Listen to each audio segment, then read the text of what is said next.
Ya, mungkin berikutnya next. Sekarang kita ke materi mengenai corona. Corona itu apa sih gitu? Ini adalah perang global. Tetapi kalau kita nggak hati-hati, kita bingung. Bingung itu ibaratnya kalau beberapa tahun yang lalu kita masih ingat di terowongan Mina, tatkala uyel-uyelan itu, semua orang kan kepingin segera cari selamat. Mestinya pada waktu itu semua pada diam dulu. Siapa yang paling ahli, paling tahu jalannya? Bergandengan tangan, berkolaborasi, ngikut yang tahu itu, biar bisa keluar dengan selamat semua. Ini juga begitu corona ini, kita ini masuk ke lorong transendental, sebuah lorong ketidakpastian. Kita kemudian bisa aja friksi antar pengambil kebijakan, pimpinan A, pimpinan B, itu kemudian karena pemahamannya yang berbeda-beda. Mestinya ini, musuh kita ini kan sama, COVID-19, belum pernah terjadi. Dunia kesehatan pun belajarnya juga setelah ada masalah ini. Dan medan perangnya itu jelas, itu vaskes primer, jadi puskesmas, klinik-klinik, dan rumah sakit, itu medan perangnya. Pasukannya siapa? Itu pasukannya para pekerja medis. Sehingga yang kita lakukan mestinya menginduk saja para pekerja medis. Semua kebijakan itu support untuk itu. Difasilitasi semua pekerja medis itu supaya bisa bekerja dengan baik dan tenang. Jangan dicampuri dengan urusan politik, jangan dicampuri dengan sosial, ekonomi dan sebagainya. Toh nanti akan selesai sendiri masalah semua itu kalau kita tenang, saling bergandengan tangan. Sehingga di sini juga disebutkan bahwa obatnya tidak ada, belum ditemukan paling tidak. Vaksinnya juga belum ditemukan. Karena apa? Karena virus corona ini yang merupakan turunan ketujuh dari corona yang generasi pertama, konon di tahun 1918 juga pernah terjadi flu massal begini dan sebagian besar orang juga meninggal. Pada waktu dulu pertama corona itu menginfeksi manusia, juga banyak yang meninggal. Tapi kita tentunya jangan kembali ke zaman dahulu. Jadi ini kalau dibiarkan misalnya, ini bisa aja pagi sakit sore mati, misal bisa saja. Tetapi kita sebagai manusia yang punya peradaban dan sekarang sudah maju, sehingga mestinya kita bisa mengelola ini. Oke, silakan corona, tapi sebaiknya kita jangan sampai menderita efek yang parah. Nah itulah kemudian kita nggak tahu sampai kapan berakhirnya ini. Sekjen PBB dalam 1 minggu terakhir sering menyampaikan bahwa virus ini akan selalu ada di muka bumi. Nah kalau selalu ada di muka bumi, apa kita mau ngumpet terus? Itu pertanyaannya. Jadi kalau saya analogkan itu gini, ini rumah ini bocor. Mungkin karena keterlambatan kita sebelum hujan datang, tidak dibenahi gentengnya, sehingga pada waktu hujan kita telat. Udah terlanjur bocor semua, kita nggak bisa menghentikan hujan, kita ngumpet di kolong. Tapi kehidupan di dalam rumah ini kan harus jalan terus. Masa kita mau ngumpet terus? Kan nggak mungkin. Sehingga kita harus bergeser ke new normal lifestyle. Jadi gaya hidup baru. Gaya hidup baru di dalam rumah yang bocor itu apa? Karena kita tidak mungkin menghentikan hujan. Ya kita pakai mantel. Sehingga kita nggak kehujanan. Tapi kehidupan jalan terus. Kayak gini kamera dikasih payung misalnya. Nah itulah, nanti kita akan bergeser ke sana. Dan yakinlah bahwa ini nanti akan berakhir dengan apa? Kita berdamai dengan virus corona itu bukan kita menyerah begitu saja. Kita berdampingan dengan dia, merubah pola hidup, gaya hidup. Contohnya gini, kalau lebih dari 1 meter dapat, tapi kalau kurang 1 meter saya harus pakai masker. Nah inilah antara lain merubah gaya hidup. Kemudian ini sangat berbahaya bagi kelompok rentan. Jadi nanti saya sampaikan, yang ngumpet itu mestinya yang rentan-rentan saja. Jadi yang rentan itu orang usia lebih 60 kalau Kementerian Kesehatan, Tapi kemarin terakhir mungkin diambil amannya, juru bicara COVID-19 gugus tugas nasional itu mengatakan lebih dari 45 tahun. Itu ya rentan. Tapi kalau Kementerian Kesehatan lebih dari 60. Kalau dari data itu lebih dari 50 lah itu aman. Lebih yang di bawah 50 silakan beraktivitas. Tapi tetap pakai taat kepada skema social physical distancing dan taat pada protokol kesehatan. Jaga jarak minimal 1 meter, kemudian selalu pakai masker di kerumunan, tidak misalnya belum cuci tangan pakai hand sanitizer ataupun sabun dengan air mengalir, langsung pegang wajah, enggak. Karena virus ini masuknya hanya lewat hidung, mulut, dan mata kita. Kalau di tubuh kita dia mati sebentar aja, 10 menit mati. Jadi begitu, mohon maaf, oncrotannya kita ngomong itu kemudian garing di situ, ya virusnya mati.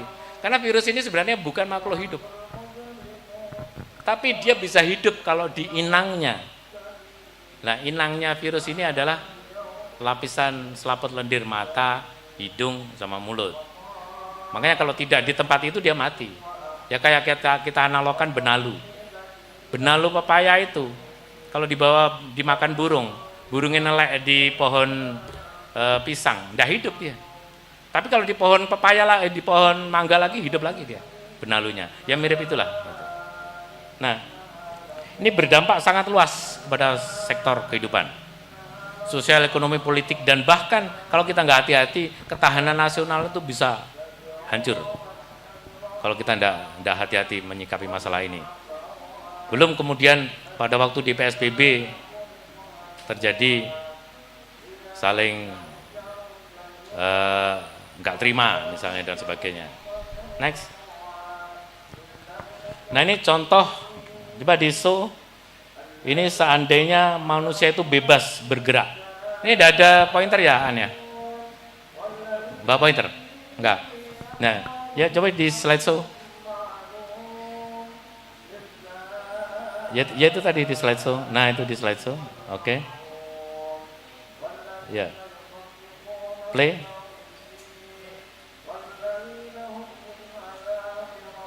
Di play yang itu tadi.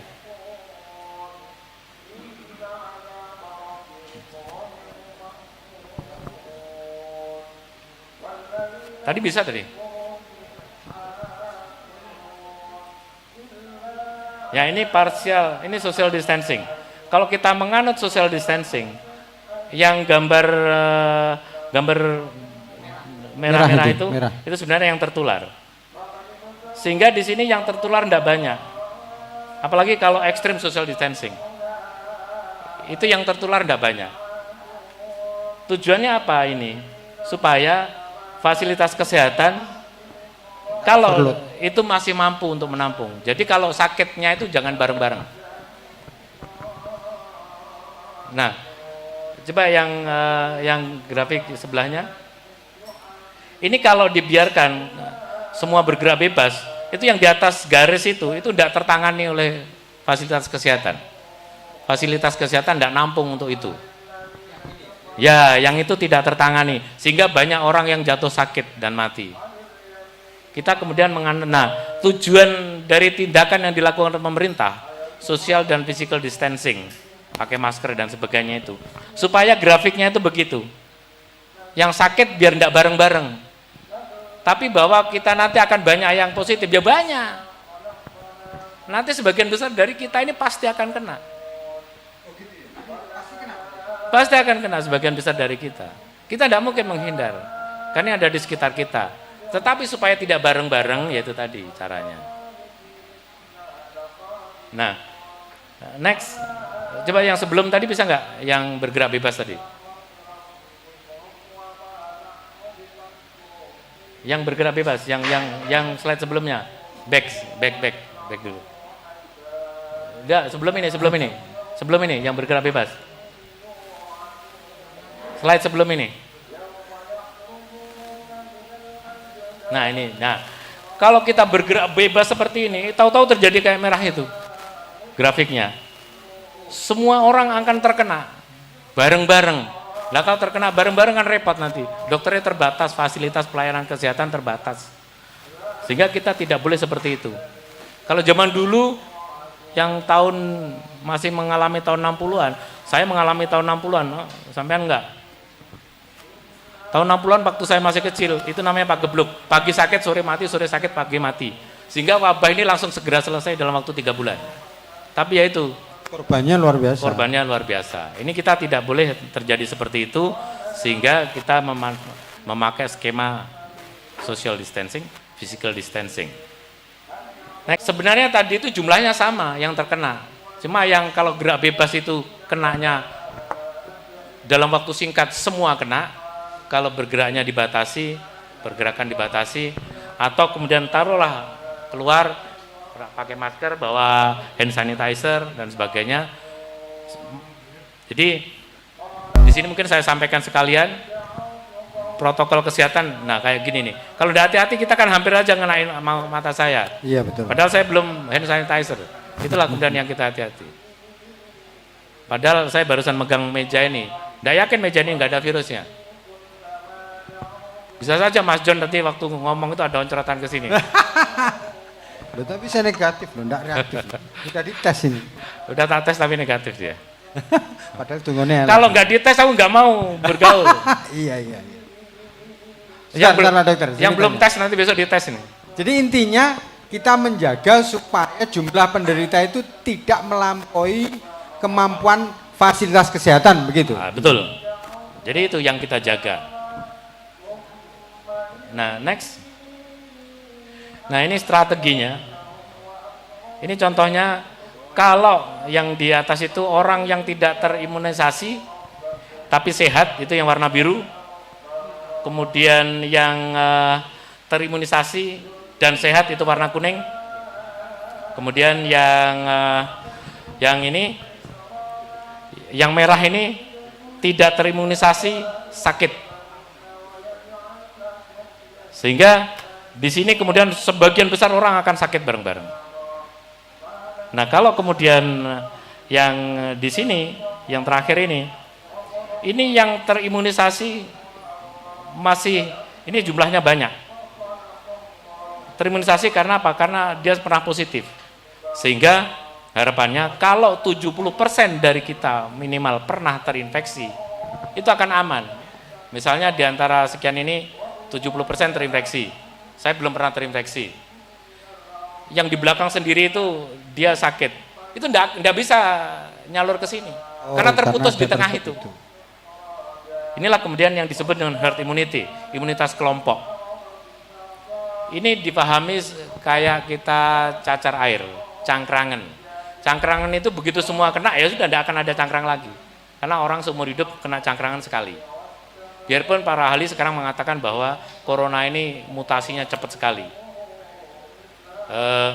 Ada beberapa, kalau corona ini kita ibaratkan kambing, yang di Indonesia ini sudah ada yang kambing etawa, kambing gibas, kambing kampung. Corona juga begitu. Ada corona bawaan dari teman-teman yang umroh, ada corona bawaan dari TKI dari Hong Kong. Itu ternyata karakternya berbeda-beda. Nah inilah, biarpun sudah terjadi sebagian besar orang terinfeksi, kita tetap harus hati-hati. Next. Ini data kematian karena pasien corona berdasarkan usia. Yang paling tidak berbahaya itu terhadap orang yang umur antara 10 sampai 39 tahun. Kalau ada orang 1000 itu paling 2 yang fatal. Ini kalau dibiarkan, sudah kena tapi tetap begadang dan sebagainya. Nah ini yang kena sekian. Tapi kalau di manage, kuncinya corona ini adalah sesegera mungkin dilakukan tracing, sesegera mungkin dilakukan tes, begitu positif langsung istirahat. Dengan begitu biayanya murah. Nah dengan murah itu kemudian dia dalam waktu 1 bulan akan sembuh dan diharapkan setelah sembuh itu kebal. Inilah yang saya terapkan di Tulungagung sehingga sampai saat ini biarpun Tulungagung ini kasusnya ranking ke-4 di Jawa Timur kira-kira atau enggak ke-5, tapi memegang rekor tidak ada yang meninggal di Tulungagung. Luar biasa. Alhamdulillah. Alhamdulillah. Moga-moga mulai sekarang sampai seterusnya tidak ada yang meninggal karena corona. Dan berikutnya, yang sakit hanya 5%. Itu pun cuma flu-like syndrome, jadi ya sakit ringan, nggak sampai delosor itu nggak sampai kena ventilator, nggak sampai. Oh, belum ada satupun. Nggak ada. Yang di Rusunawa itu? Rusunawa orang sehat semua. Oh. Jadi orang yang positif sehat. Orang positif di Tulungagung sehat semua. Karena apa? Karena saya memberlakukan sistem fast tracking. Jadi begitu ada orang positif, langsung sesegera mungkin di lingkungannya itu dilakukan fast tracking. Oh, jadi ini harus diluruskan ini. Dipikir orang-orang kayak kemarin, sekarang barusan, di Rusunawa itu dia itu sakit begitu. Salah. Sebenarnya enggak ya? Enggak. Oh. Enggak. Jadi secara klinis mereka nggak sakit, hanya menunggu supaya virusnya kalah oleh dia, oleh tubuhnya sendiri. Oleh antibodi kita. Antibodi kita sendiri. Dengan cara apa? Di Rusunawa itu istirahat yang cukup, dikasih nutrisi yang baik, olahraga ringan pagi hari sambil berjemur. Nah, dengan begitu dia menang. Setelah dia menang, dia menjadi orang yang kebal. Harapannya tidak bisa terkena lagi oleh corona yang sama. Oh, ini anggapan yang salah. Berarti di Rusunawa ini mirip orang retreat berarti. Ya? Iya, di sana itu ya main pingpong dan sebagainya, guyon-guyon. Sesama positif kan boleh-boleh saja. Iya. Oh, iya. Nah, di sana itu bukan penampungan orang sakit, bukan. Dan saya sampaikan di sini, Rusunawa itu dipakai tatkala ditinggalkan 24 jam di situ sudah tidak ada virusnya. Jangan takut nanti mahasiswa IAIN kalau kemudian selesai corona nanti tidak berani tinggal di sana, salah. Karena virus itu akan mati nanti, ya di lantai-lantai di mana itu mati. Dalam waktu 24 jam pasti sudah habis. Jadi tidak usah khawatir, nantinya tetap bisa dipakai lagi. Nah, ini usia produktif. Sementara ini semua akan ngumpet nih. Yang produktif itu juga nggak boleh kemana-mana. Yang santri dipulangkan. Padahal santri itu usianya kan usia-usia produktif. Paling-paling di bawah 50. Tapi ada santri manula kan. Santrinya Gus Zul itu manulanya banyak. Soalnya favoritnya mbok-mbok.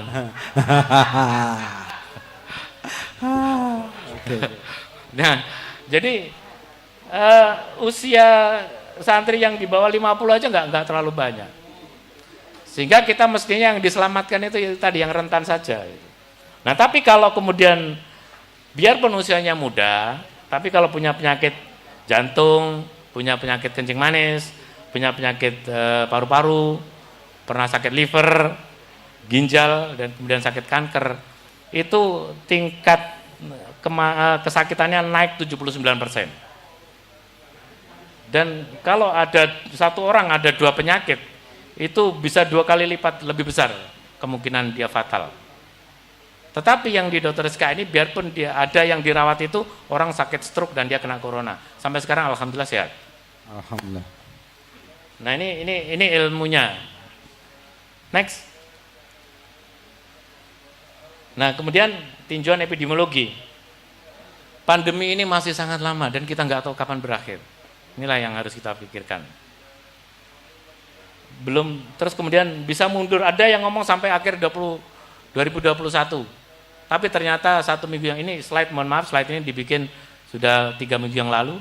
1 minggu terakhir disampaikan bahwa dunia menyerah dengan corona.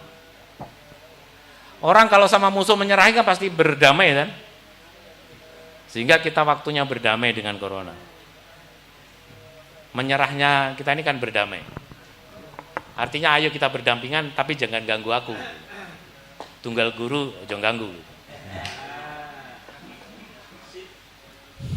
Monggo, Gus. Nah, corona ini adalah generasi ke-7 dari awal yang dulu. Generasi ke-7. Jadi harapannya kalau kita menganut cerita sejarah Kris Nyampu Gandring, moga-moga kalau setelah ke-7 ini nanti nggak ada lagi. Nah, kemudian semua upaya diarahkan untuk pengendalian, bukan membasmi. Tidak mungkin kita ini membasmi corona ini. Dan PSBB itu tidak menghentikan potensi gelombang lanjutan. Jadi PSBB itu begini, misalnya satu rumah ini di lockdown, nggak boleh kemana-mana, memang aman. Terus sampai kapan kita begini? Begitu dibuka, ada bakul etek masuk ke sini, dia bawa virus, kita langsung geluntungan semua. Kita apa begitu kan? Nggak bisa begitu. PSBB itu hanya dibuka secara teori kalau yang ideal 90% sudah pernah terkena. Tapi ada yang mengatakan 70% sudah cukup populasi itu, baru dibuka PSBB-nya. Nah, PSBB itu nanti akan saya sampaikan apa tujuannya. Kemudian Indonesia tidak menganut total lockdown. Karena taruhlah kemudian ada yang teriak-teriak, ayo Indonesia lockdown. Emangnya setelah lockdown itu corona akan pergi dari dunia? Enggak.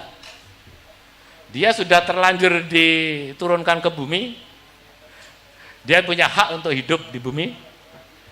Ayo kita berdampingan dengan dia. Karena kita tidak mungkin membasmi. Saya bilang sama Om John nih, kalau setan aja Gus Dur bisa lihat. Gampang dibasmi. Konco nih. Tapi ini corona ini nggak bisa dilihat. Pakai mikroskop elektron bisanya. 1 nano itu 1/10.000 milimeter loh, bayangkan. Iya caranya itu loh. Sehingga kalau disemprot itu, kena anginnya, butiran semprotan itu lebih besar daripada besarnya dia. Tatkala disemprot itu, kena anginnya, dia tuh terbang kemana-mana, malah ngenain orang. Jadi nyemprot itu boleh, tapi jangan ada manusia. Karena kalau nyemprot ada manusia, virus yang ada di sini bisa terbang ke mana-mana, tertiup semprotan itu dihirup orang. Dan nyemprot itu yang baik pakai desinfektan, bukan pakai cairan-cairan yang membahayakan paru-paru kita. Nah, berikutnya senjata andalan kita adalah antibodi, daya tahan tubuh kita, itu andalannya. Semua orang dibekali itu. Tetapi pada orang tua, kemampuan untuk membentuk antibodi itu sudah terbatas. Orang tua itu mau jalan aja susah, apalagi membentuk antibodi. Kena penyakit, bukan hanya kena corona. Terserang penyakit apa, orang tua sebenarnya nggak mau makan 2 hari aja bisa mati, gitu. Bisa meninggal. Nah inilah kemudian kita harus menyelamatkan kaum senior, para masyayikh, para guru-guru besar, para guru bangsa, itu yang harus kita selamatkan. Kalau kita biarkan, kita tahan, tapi beliau itu menjadi korban. Sehingga kalau kita punya guru-guru, ayo kalau sowan ke gurunya, itu ya harus dengan etika protokol kesehatan. Harus pakai masker, cuci tangan dengan sabun, air mengalir, bawain sanitizer. Jangan sampai dicelakakan beliau. Oke, sebelum next step nih.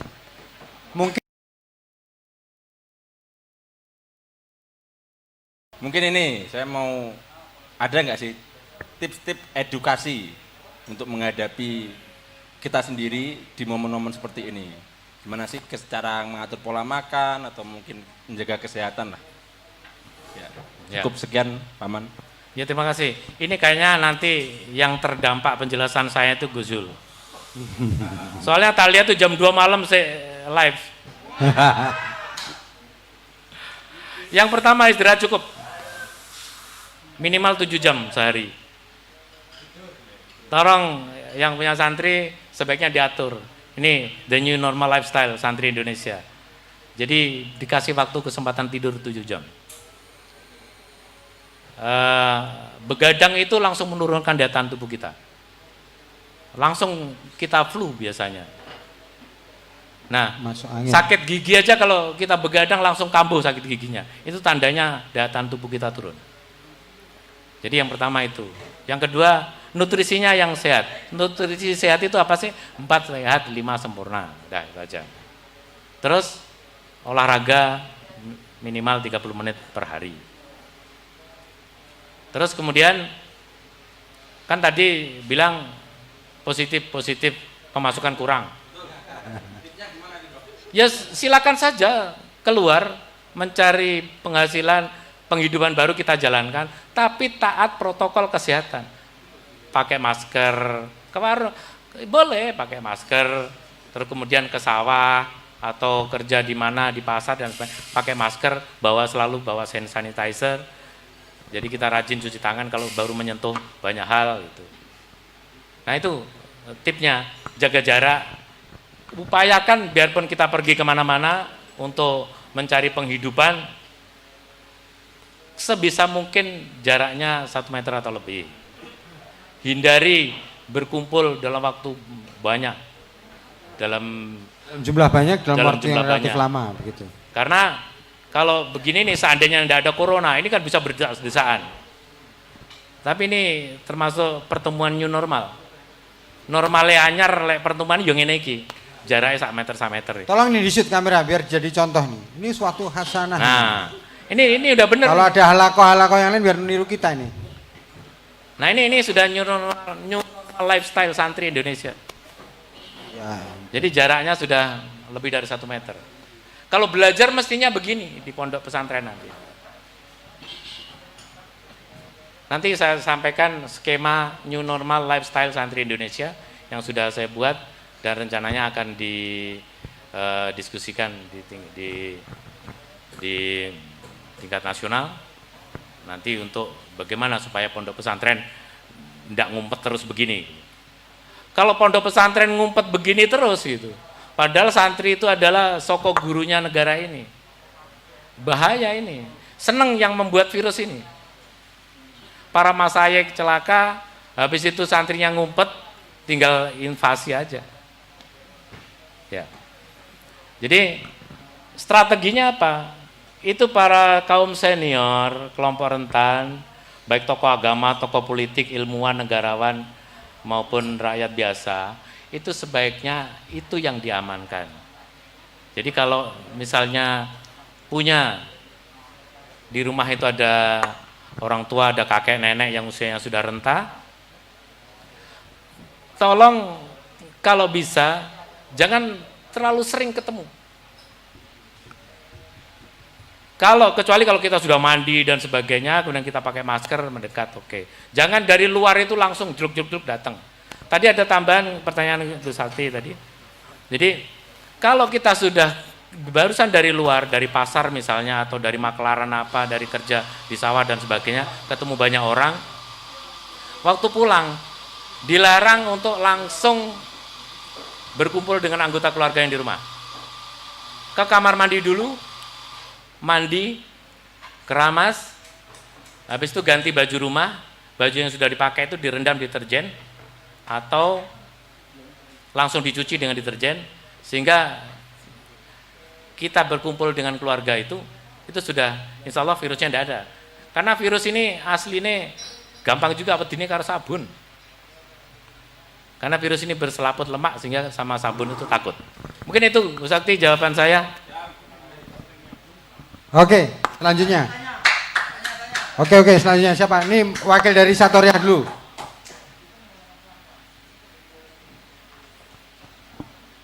Terima kasih untuk waktunya. Saya menyela sedikit. Begini Dok, beberapa kasus walaupun tidak banyak, itu anak-anak kecil ataupun bayi juga ketika kita membaca berita juga terkena. Anak kecil ini anak yang paling agak sulit untuk diatur ini. Bagaimanapun juga kita sebagai orang tua juga agak ketir-ketir terhadap anak-anak ini ketika mereka itu bergaul keluar dengan teman-temannya. Bagaimanapun juga untuk saat ini anak-anak kecil itu ketika kita kurung di rumah juga bosannya luar biasa. Nah, mohon untuk tips untuk anak-anak kecil ini di panjenengan kasih tips untuk menjaga mereka, bagaimana cara menjaga mereka agar tidak terpapar. Walaupun mungkin ya daya tahan tubuh mereka lebih bagus daripada kita yang sudah agak tua. Terima kasih, Mangkaten Mawon. Dan ini untuk Satoriah, alhamdulillah. Sebenarnya saya juga mau ngaji untuk bulan puasa, tapi Karena pesan Mas Syahih kita disuruh diem ya nggak ngaji, udah wes lockdown gitu, nggak seperti pas kita Jawi los-losan ya.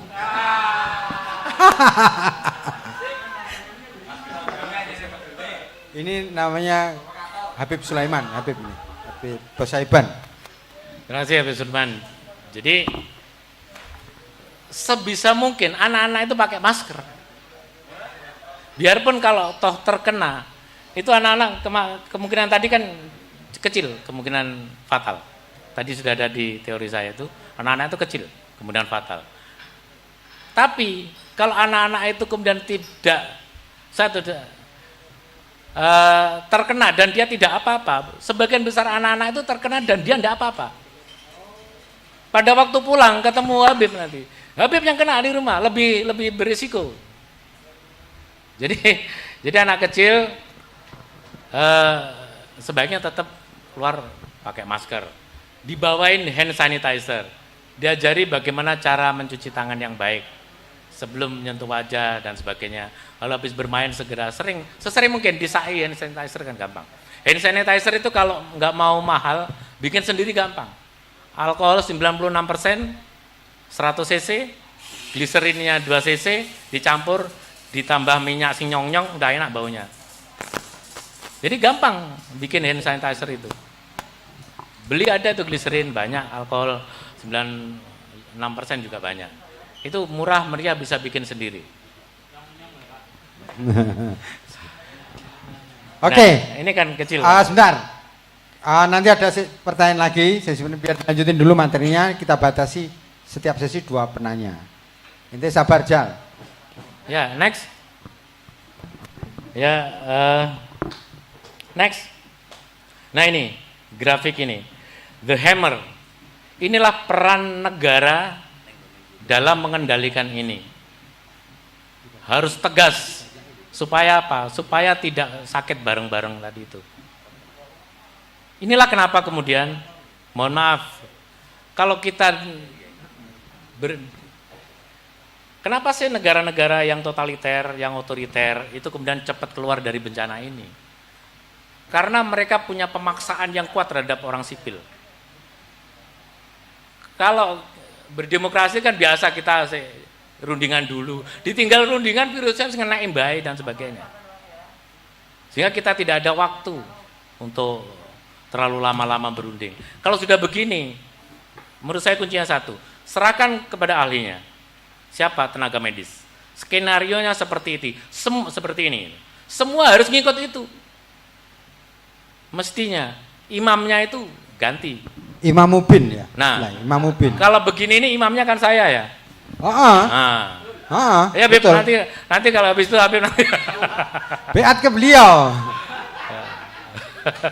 Nggak beat, nggak usah dirawat. Nah terus kemudian setelah ini harapannya kan Mei sudah berakhir, tapi ternyata kita kan gagal sampai sekarang masih naik terus. Seandainya kemarin itu lebih kencang lagi, sekarang sudah turun grafiknya. Kemudian yang ingin saya sampaikan, saya mau nanya nih sama Om John dan mungkin yang lain. Kalau suatu daerah kasus positifnya banyak, itu bagus apa enggak? Mungkin bagus, selama fasilitas kesehatannya mensupport. Malah pinter. Kene meh nabi ya dipadani meh dokter. Berkatuan. Iya, tapi imam kita ini. Iya betul. Tapi yang terjadi sekarang apa? Para pengambil kebijakan itu, tatkala positif banyak kan gupuh. Prestasi, prestasinya bukan itu. Prestasinya itu adalah menemukan pasien positif sebanyak mungkin, segera dilakukan karantina, di rest istirahatkan, sehingga tidak ada kematian bahkan yang sakit. Itulah yang berprestasi. Bukan kemudian kalau banyak heboh, semua dikunci, nggak boleh keluar rumah, sopo kasih makan. Itu malah kepanikan itu. Nah itu kepanikan, ya kayak gelombang cinta tadi itu. Jadi kita ini kemudian sekarang panik massal. Gitu ya, jadi menemukan kasus banyak. Itu bagus. Tapi untuk apa? Setelah ditemukan segera disuruh istirahat. Apa yang mesti kita lakukan? menghadapi sesuatu yang tidak dikenal, itu berbagi dan berkolaborasi inilah yang kunci utamanya. Semua punya peran yang sama.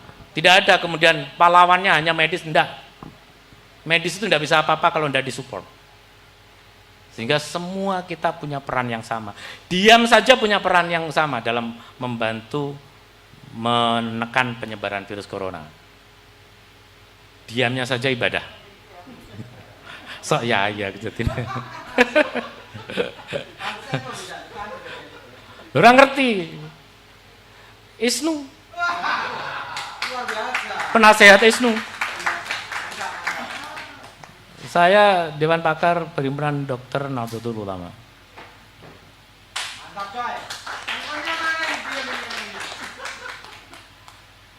Nah, kemudian manfaatkan klinisi terbaik. Maksimalkan pemanfaatan teknologi informasi sebisa mungkin. Kalau ke pasar nggak usah lagi kita ke pasar konvensional gerudukan. Kalau bisa pesan saja diantar ke rumah. Rumah sakit ini tempat kita mengalahkan virus, bukan sebaliknya. Para tenaga kesehatan takut di rumah sakit nanti terkena. Jangan. Dalam batas tertentu, kelompok rentan tidak perlu datang ke rumah sakit ketika memerlukan pemeliharaan kesehatan.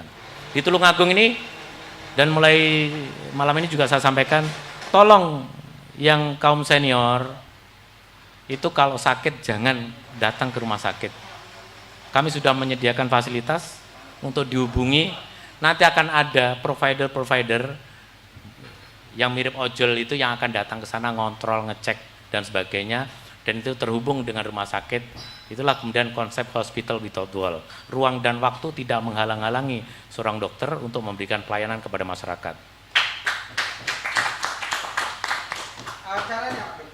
Nanti ada videonya, ada saya putar. videonya Nanti videonya saya putar nanti, biar bisa membayangkan nanti. Dan inilah konsep hospital without wall, inilah yang menang di International Hospital Federation Congress and Forum. Alhamdulillah Tulungagung sudah punya ini, jadi tatkala ada corona, kami tidak kaget. Karena sudah punya segalanya, teknologi informasinya. Biarkan yang muda tetap melakukan aktivitas sosial ekonomi esensial, tetapi semaksimal mungkin itu tadi, daring dan taat protokol kesehatan. Kemudian pejabat usia lebih 60 tahun atau usia kurang dari 60 tahun tapi mempunyai penyakit kronis harus daring. Jangan menggelar rapat kelumpuhan bareng-bareng. Pejabat itu sebaiknya dari rumah saja. Masayek dari rumah saja. Jangan, tapi ya repotnya itu, saya waktu menyusun konsep New Normal Lifestyle Santri Indonesia, itu ada yang protes, tadi malam sudah mulai saya paparkan kan, secara Zoom. Ada yang protes itu. Nanti yai masa dibatasi kaca katanya. Ya sementara ini begitulah. Ora isah ngalap barokah. Soalnya nanti lek misalnya kacanya dilangi pasti ngeruduk yai ini nanti. Enggak iso. Nah, kemudian dorong buka informasi bagi kasus confirm. Jadi maksudnya begini, sebaiknya semua orang punya catatan pribadi. Jadi gini nih, saya ketemu hari ini jam sekian, saya ketemu Om John bla bla bla bla bla sekian orang. Begitu saya kemudian nanti suatu misalnya besok saya positif, tracingnya gampang. Kemarin ketemu siapa, itu. Yang belakang nggak mungkin kena saya. Paling ya cuma ini opik saya sama Om John. Ini yang harus segera di tracing karena dekat dengan saya. Sehingga semua orang harus punya diary COVID. Jadi catatan pribadi mengenai COVID. Setelah kena, dideklirkan, konco aku kena. Sopo wingi sing ketemu aku tolong segera saja periksakan ke lenenggon sampean bayar ini wae. Bayar enggak? Panjenengan bayar ke sini aja. Sini aja. Betul, enggak umum. Next. Nah, ini selamatkan yang lemah. Ini sebuah contoh ilustrasi. Di waktu Perang Dunia Pertama, itu ada orang heran. Kenapa tentara itu nggendong keledai? Keledai itu kan binatang lemah dan bodoh. Tapi ini harus diselamatkan. Dengan menyelamatkan keledai ini, tentara semua yang ada di sekitarnya itu selamat. Karena apa? Di sini banyak ranjau. Orang yang tentara-tentara itu kan dia paham ilmunya, di mana ada ranjau. Caranya kalau ngejar ranjau bagaimana supaya tidak meledak, itu kan tahu ilmunya. Tapi keledai kan nggak ngerti. Inilah analognya. Mari yang nggak paham, beliau yang sudah pikun itu kan nggak paham. Itu yang kita selamatkan. Ya, ini analognya. Jadi selama ini kadang-kadang kita ini terbalik. Semua dikurung. Sopo kasih makan. Mestinya hanya yang rentan saja, yang tidak berdaya itu, yang sudah tidak produktif dalam tanda kutip, itu yang kita amankan, kita tetap beraktivitas. Next. Nah ini ilmu strategi kontingensi sosial atau physical distancing. Kalau misalnya di daerah sampean semua tahu-tahu diketati social physical distancing, bahkan di PSBB, tanya dulu sampean. Kapasitasnya karantina, ruang isolasi dan kapasitas rumah sakit itu masih banyak apa enggak? Kalau masih banyak, ya enggak usah terlalu diketati. Jadi kalau misalnya di yang kiri itu terlalu ketat social distancingnya. Padahal itu ruang kapasitas rumah sakit, karantina, ruang isolasi itu masih banyak. Ya sudah, dilonggarkan saja. Begitu dilonggarkan orang akan keluar sendiri, bla bla bla bla bla bla bla. Begitu banyak yang positif, kemudian barulah diperketat. Gambar yang sebelah kanan itu. Diperketat social dan physical distancingnya. Jadi ada ilmunya, nggak tahu-tahu, ayo sekarang di lockdown. Apa tujuannya? Siapa kasih makan orang? Ya, next. Nah, ini capaian gugus tugas Tulungagung ini ya. Nah, Tulungagung ini kita mungkin saya sampaikan sekalian di sini ada ruang isolasi. Ruang isolasi itu artinya ruang yang diperuntukkan orang yang belum jelas dia itu positif apa negatif. Mestinya yang dari luar kota Tulungagung nih diisolasi dulu 14 hari baru ikut ini. Tapi tak sholawati kabeh. Nah, jadi itulah misalnya ada pekerja migran Indonesia pulang. Bukan hanya itu, dari daerah merah, dari Malang itu aja masuk sini. Di suatu daerah yang belum merah. Itu masuk ruang isolasi dulu. Di Tulungagung ada ruang isolasi di BLK dengan di Badan Ketahanan Pangan itu punya mes, ditaruh di sana dulu. Direpit sampai 2 kali. Kalau tetap negatif baru silakan berbaur dengan keluarganya. Nah, kemudian juga ada ruang perawatan di rumah sakit. Ada ruang karantina yang tadi disampaikan Om John, karantina itu untuk orang yang sehat tetapi mengandung virus corona. Positif tapi sehat.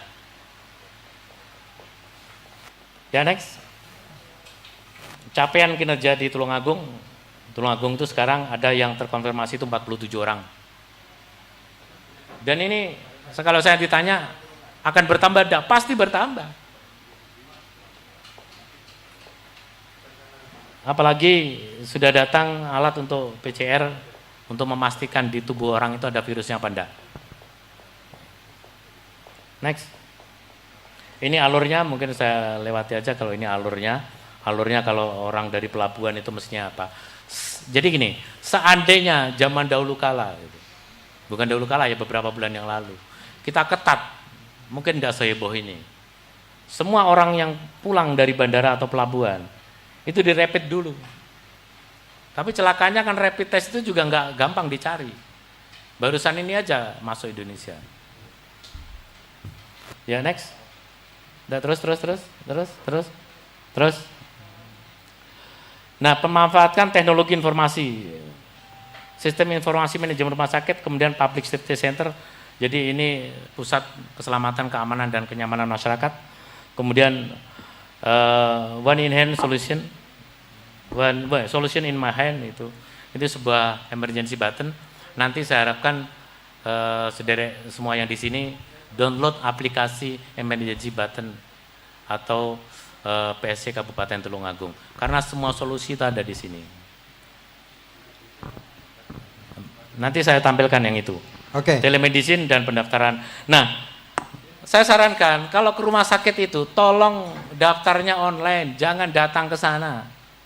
Kemudian yang dari Arif Luhung, virus di Indonesia dan lainnya. Tadi di depan saya sampaikan, Profesor Sutiman namanya, yang dari Malang, ahli biologi molekuler, itu menyampaikan bahwa virus ini bermutasi terus. Bermutasi itu artinya apa? Dia itu beradaptasi. Bisa saja kemudian berbeda, iya. Bisa saja. Makanya tadi saya sampaikan, biarpun sudah pernah terkena, itu jangan jumowo. Jangan-jangan ketemu virus yang belum pernah, corona yang belum Strain pernah baru dia, gitu ya, strain baru, generasi yang lain. Jadi jangan jumowo, tetap aja taat protokol. Katanya ini mirip kasus dengue, DBD Ya, itu kan bisa demam berdarah. terinfeksi lagi begitu. Ya. Demam berdarah itu juga begitu. Dia banyak strain. Strainnya itu golongan. Ya kayak tadi saya sampaikan, ada kambing, tapi kan macam-macam. Kalau neng Jawa jenenge kambing Jawa, orang mana kambing gibas, lain yang Kalidawer jenenge kambing etawa sing gede-gede itu. Diseruduk kambing etawa ndak apa-apa, dadane kena kambing Jawa guling. Jadi ibaratnya seperti itu. Makanya biarpun sudah pernah kena, tetap waspada. Kebal terhadap corona yang itu belum tentu kebal terhadap strain yang lain. Contohnya begini, ada virus corona ini, saya tidak usah nyebutkan corona dari mana itu ya, nanti nggak enak juga saya. Itu yang dikenai hanya orang yang punya golongan darah sama dia. Contohnya ada di sini di kecamatan di Tulungagung ini, di desa di Tulungagung ini. Dia positif, ibunya positif, kakaknya positif, istrinya ndak, anaknya ndak. Jadi lek enggak golongannya enggak dikenai. Ya milih coronane. Waduh. Nah, ada lagi corona yang mungkin ini saya sebutkan aja, ini dari pekerja Seks. senenganmu ngono ya. Dari pekerja migran Indonesia dari daerah lain. Itu coronanya ngawur. Siapapun yang dekat orang itu dikenain. Itu ada. Nah sekarang ada satu desa ini kena semua itu. Di Tulungagung ini, ya gara-gara itu. Ngawur coronanya. Wah ini. Kan ada toh di Tulungagung barusan, satu desa kena semua. Tapi dengan manajemen yang baik, satu desa itu tidak ada yang meninggal karena corona. Tidak ada. Dan sekarang sehat semua, tinggal nunggu kapan sebentar lagi dia keluar menjadi orang sakti. Karena untuk corona yang itu dia tahan. Nggak tahu nanti corona dari Arab dia tahan apa enggak. Gitu. Nah itu kira-kira yang dari Arif Luhung. Ya mungkin itu Om. Oke. Tiga sudah saya jawab semua. Ada pertanyaan lagi dari Waskito Joy sebentar nih Pak Dokter nih. Paling penting ini. Iki koncoku lek aku ndelok arek-arek kerja apa ora lek bengi-bengi tak delok. Nah, iki mulai iki. Wis mulai Teror ngudut iki. terus. Teror. Mulai neror. Pertanyaannya niki Pak Dokter, asal usul corona. Kalau tadi di urai itu corona itu ureanya corona menular begitu. Kalau asal usulnya sendiri itu orang yang bahkan tidak ODP itu bisa muncul dari dia corona apa enggak? Pertanyaannya itu aja, asal usul corona. Ada lagi? Ya monggo sini. Tentang asbabun nuzul corona. Ya. Oke, selamat malam Dok. Ini anggap saja ini protes sebagai orang awam. Beberapa statement dari para ahli medis termasuk jenengan sendiri mengatakan bahwa masyarakat ini jangan terlalu takut tanpa alasan. Sementara publik sendiri setiap hari disuguhi perdebatan antar tim medis yang saling menegasikan. Terus kita ini mau ngikut siapa? Ada sebagian masyarakat yang memang bersikap terlalu takut tanpa alasan, tapi di masyarakat sendiri juga ada yang terlalu tidak takut juga tanpa alasan. Di kalangan medis sendiri juga ada yang menakut-nakuti secara berlebihan, ada juga yang memberikan himbauan positif seperti Dr. Supriyanto ini. Nah, problem kita hari ini terus terang yang saya rasakan adalah siapa sih yang punya otoritas untuk bicara soal COVID ini. Kalaupun toh jenengan menyampaikan malam ini barangkali nih, ini hanya berlaku di Tulungagung. Kabupaten lain mungkin bisa jadi direktur rumah sakitnya akan berbeda dengan jenengan. Dan masyarakat ini dipertontonkan setiap hari, dipertontonkan perdebatan seperti itu sampai akhirnya alah sembuh kono sak karepmu. Ya, mungkin itu aja, Dok. Oke, monggo Pak Dokter. Ya, terima kasih Gusul. Kalau asal usul dari yang dipahami orang sedunia saat ini, dimulai dari namanya Bu Wei kalau nggak salah, pedagang udang di pasar di Wuhan, pasar ikan. Dia di 13 Desember kalau nggak salah, dia sakit panas, kemudian dia berobat keliling, tidak ditemukan sakit apa itu. Kemudian sampailah dia ke rumah sakit terbesar di Wuhan. Setelah kira-kira 2 minggu baru ditemukan, ini penyakit aneh. Dan itu kabarnya ditemukan virus baru, itulah awalnya ditemukan corona. Dan kemudian di tracing di sana, ada sekian orang di pasar tersebut yang terinfeksi. Karena sifatnya penularan yang eksponensial, bukan yang linear. Eksponensial itu 1 jadi 4, 4 jadi 16 dan sebagainya. Sehingga dalam waktu yang sangat singkat, kita belum sempat ngeblok Wuhan misalnya, ini sudah terlanjur ada orang yang keluar dari Wuhan. Di sana dia nularkan lagi kemana-mana, sampailah ke Indonesia. Ini kalau dari nusulnya. Kemudian mesti bertanya, ini dibuat apa enggak kan itu. Yang jelasnya yang buat ini Allah itu. Tanpa seizin Allah kan nggak bisa. Biarpun ada, memang di Wuhan ada laboratorium virus. Taruhlah dibuat apa tidak, tapi karena tanpa seizin Allah nggak bisa. Dan Allah itu membuat itu pasti ada maksudnya. Supaya apa? Dunia ini kebaikan sama keburukan itu kan harus sama jumlahnya. Kalau enggak ada kemajuan. Kuman baik sama buruk di tubuh kita ini ada. Yang baik itu membantu tubuh kita untuk melindungi dari gempuran yang jahat. Yang jahat itu apa tujuannya? Untuk kalau kita makan sesuatu, dia yang mencerna. Dia bermanfaat bagi kita. Kalau jumlahnya berlebihan, itu berbahaya bagi kita, menjadi diare. Sehingga yang di tubuh kita ini ada kuman baik dan buruk itu jumlahnya harus sama. Supaya kita seimbang. Alam ini pasti akan menyelesaikan keseimbangannya.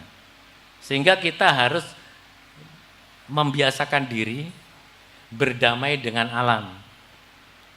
Alam terlalu dieksploitasi, pasti ada efek negatif yang akan dituai oleh manusia itu sendiri.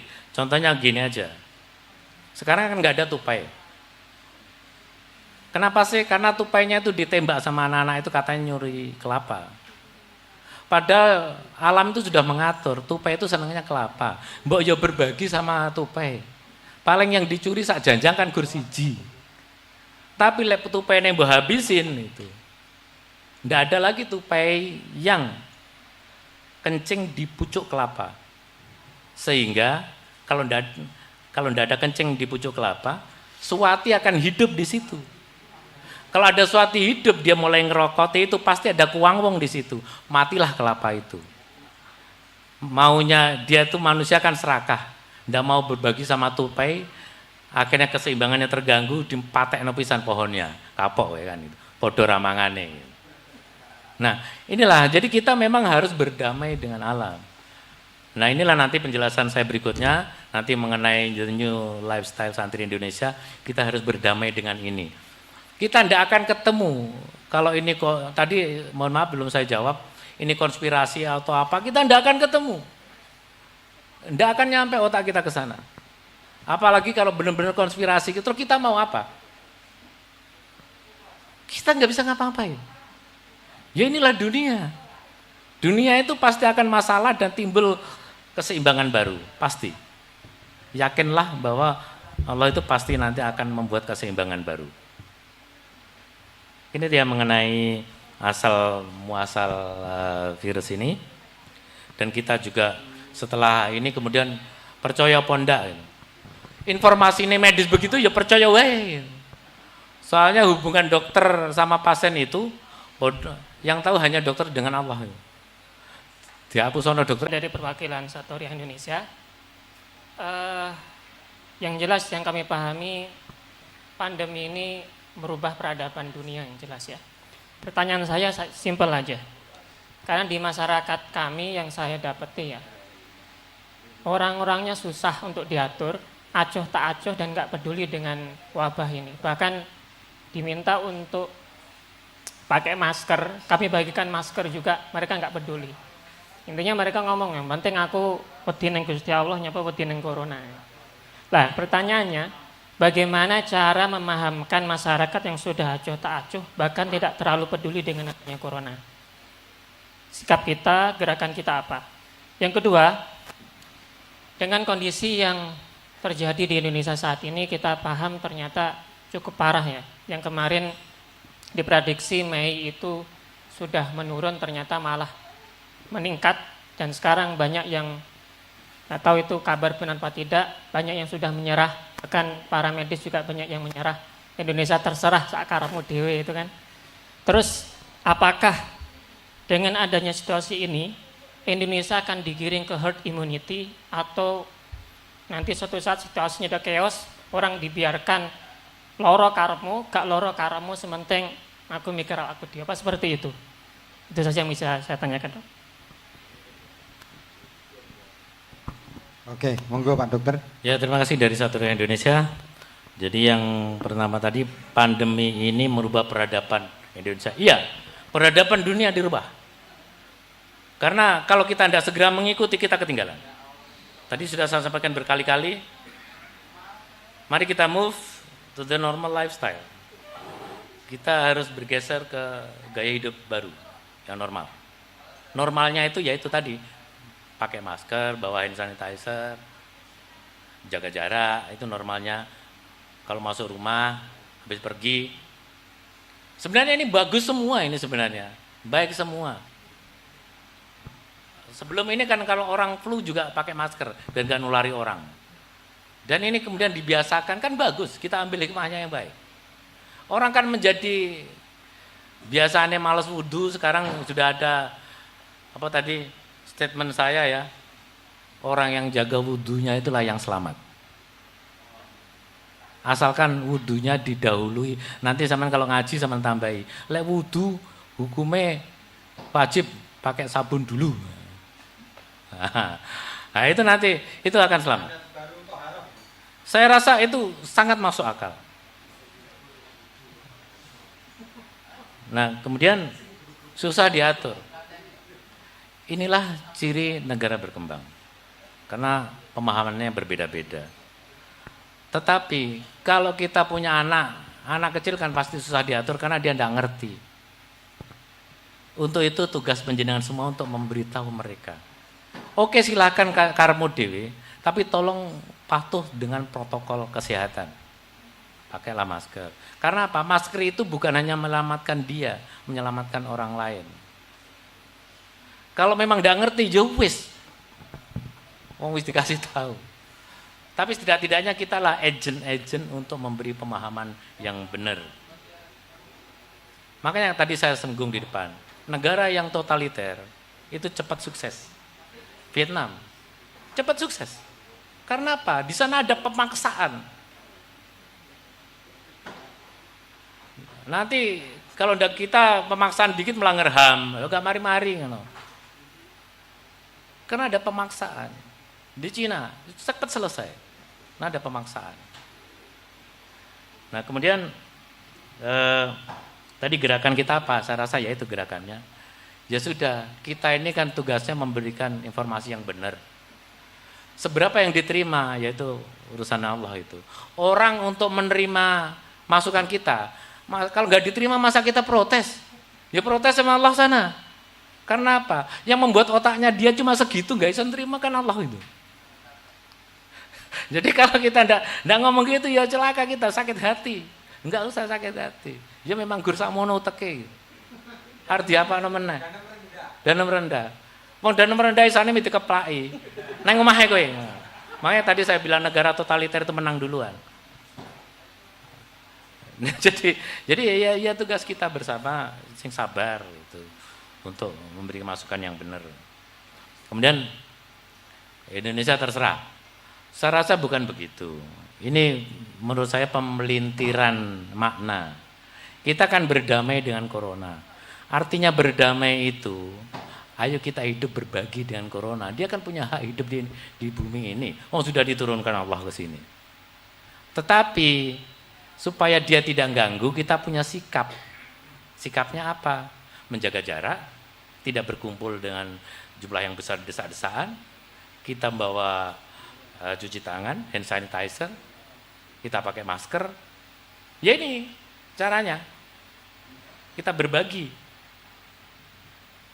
Jadi kalau musuh itu tidak bisa dikalahkan, masa kita mau ngumpet terus? Kan kita berdamai dengan musuh. Tapi kita punya cara, awas kita habisi juga nanti kan gitu. Ngumpet terus kelaparan nanti kita. Jadi dan ini kemudian dibelokkan menjadi Indonesia terserah. Ya enggak gitulah, bukan Indonesia terserah gitu. Kagol, coitus interruptus namanya. Assalamualaikum warahmatullahi wabarakatuh. Terima kasih waktu disampaikan. Ini ada titipan dari Satgas Covid PCNO melaporkan bahwa salah satu pasien di Rusunawa, YIN, itu dikarantina mulai tanggal 4 April dan sampai saat ini belum dinyatakan sembuh. Ini kira-kira bagaimana solusinya? Sebab diperbandingkan dengan isolasi yang di rumah sakit itu cepat sembuh. Jadi kita minta informasi dari Pak Dokter. Kemudian ada juga kasus ini kebetulan tetangga saya dari Punjul. Itu awalnya dia kecelakaan. Tapi setelah dia masuk rumah sakit tiba-tiba reaktif. Ya, ini kita juga minta informasi sehingga ada upaya kita untuk meluruskan informasi yang betul terkait dengan rumah sakit Dr. Iskak. Terima kasih. Dari komunitas dukun dan kepercayaan kejawen, monggo. Selamat malam Dok. Yang mau saya tanyakan,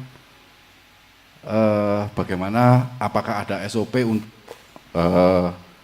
penanganan jenazah corona Dok? Kebetulan kita kemarin barusan bikin video tutorial SOP untuk penanganan jenazah. Apakah iya SOP-nya seperti itu?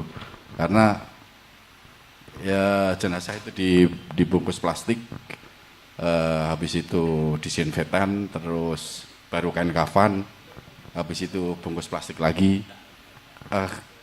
Ini awam saja sih saya, apakah iya nanti jenazah itu bisa diurai dengan tanah itu aja? Apakah SOP-nya memang seperti itu? Terima kasih.